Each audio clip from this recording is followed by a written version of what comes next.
Trump getting heat for tweets about the attacks that critics find insensitive, plus word that the Trump administration will not try to block Thursday's testimony from the fired FBI Director James Comey. Our D.C. Bureau Chief Russ Palumbo live now from the White House with it all for us. Russ.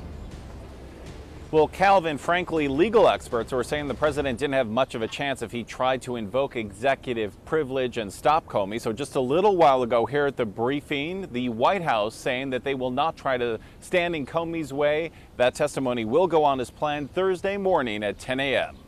President Trump will not assert executive privilege. Former FBI Director James Comey now free and clear to testify on Thursday on whether Trump urged him to drop the investigation into fired National Security Advisor Michael Flynn. Good afternoon. This as the White House is struggling to answer for the president's tweets following the London terror attack. I don't see that the president is picking a fight with the mayor of London. The president wrote at least 7 dead and 48 wounded in terror attack, and mayor of London says there is no reason to be alarmed.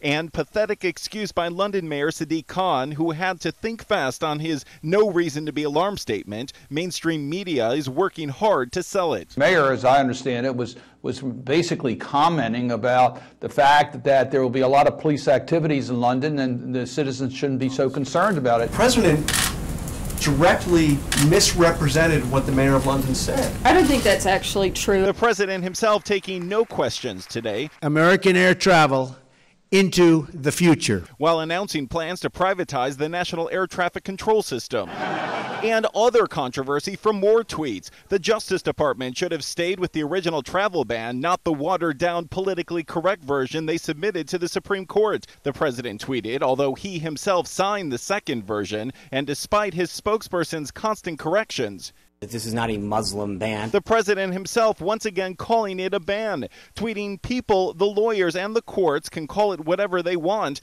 but I'm calling it what we need and what it is, a travel ban, prompting this White House revision today. Look, I don't think the president cares what you call it, whether you call it a ban, whether you call it a restriction.